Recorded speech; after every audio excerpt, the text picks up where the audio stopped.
Welcome back to the gun dungeon, guys. Still sitting here cranking out some 32 ACP. Probably gonna run the rest of these primers out and switch over to something else after this. Got a few of these loaded now. But wanted to go ahead, and the topic of today is probably not going to be well suited by 32 ACP. We'll just say that. But I wanted to talk about something I've been thinking about for a little while. We're seeing it a lot in the news. We've been through this once, and that is all these protests and riots and vandalism, all the stuff that we're seeing taking place now. It's always when the left is upset that we have to deal with this. Seems like every single time here lately, when the left's upset, vandalism happens, protests, which are rarely peaceful, riots, all that crap starts happening, and we're back at it again. And it's just, I'm not saying be scared everywhere you go. I'm just saying it's at that time in the political atmosphere, and we knew it was coming, to where it's time to be a little more vigilant, a little more aware of what's going on, what can happen. You may say, oh, well, it'll never happen around here where I live. Nothing like that ever happens. Well, I said the same thing in 2020, and we had a BLM riot right here in my little tiny small town, and that was a big fiasco. People coming from Cincinnati, Columbus, the whole 9 yards, this little teeny tiny town that I live in. So it definitely can happen. And let's be real, anything can happen.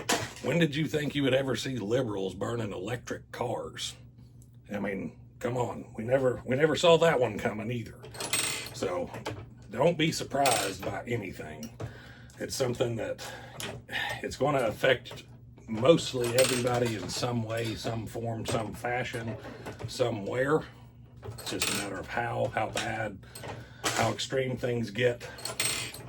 And like I said, I don't trust mad liberals as far as I can pick one up and throw them.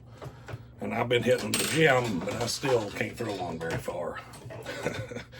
But I mean, it's sad times, guys. It's really sad times whenever one party, one mindset, one ideology can't handle a loss like mature adults without destroying other people's property, without going out and causing mass chaos among people that have nothing to do with anything going on in politics. None of the people that own these Tesla cars that are getting burnt are politics. They don't, I would bet money that most of them that own electric cars voted Democrat. That's just my guess. I would say most of them do, because most EV supporters tend to be more liberally minded. I mean, I don't know very many conservatives that have, like, I'm not saying they don't, just saying majority wise, probably pretty good odds. Those Teslas belong to somebody that voted for Harris. But they don't seem to care, and I don't think they can grasp. See, this is another problem, is not only are they mad, upset, and acting like children, they also have the same mental capacity as children, because it's not like Elon Musk owns these vehicles.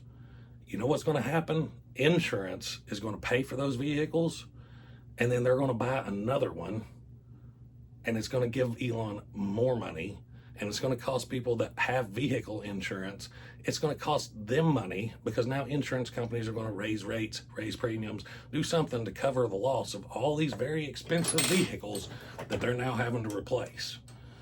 So really, oh, it's against the system. No, you are the system. You are the problem.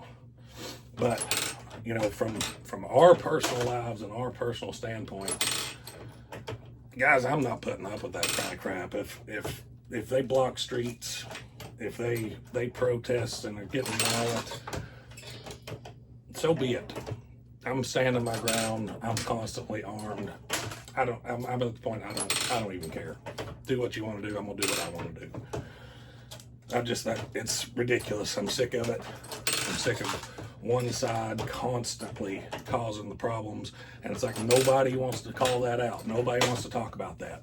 Nobody wants to talk about how it's always one side that's rioting, one side that's burning vehicles, one side that's looting stores, one side setting buildings on fire, one side, always. So we knew it was coming when Trump got elected. We knew how they were going to act, and here they are. So my advice to you is adjust your daily life to be as conscious-minded of the situation at hand across the nation as well as you can. Like, for instance, me, I'm probably going to avoid Lexington, Charleston out of primers. Bigger cities where there are clusters of Democrats and that demographic, I'm going to avoid that for the most part to try to stay away from the problems. Probably going to start carrying a little larger gun with a little more capacity, because you're not going to be dealing with one person trying to get your wallet. It's going to be a crowd of people. I'm going to have an extra mag. I mean, you know, it sounds like chest thumping, I know, but it's better to have it and not need it than need it and not have it. So that's kind of where I'm at on things. Avoid areas that you know things could possibly break out, and be prepared regardless of where you're at. That's really about the best advice that I can give. Don't sleep on it. Don't sleep on the situation, because like I said, you may think, oh, it'll never come around here. It'll never affect me. I'm in a rural little town. It does. It did. It came here. This is one of the smallest little regions in Carter County. So anyways, hope y'all enjoyed today's video. If you did, don't forget to hit like and subscribe. Until next time, guys, stay tuned.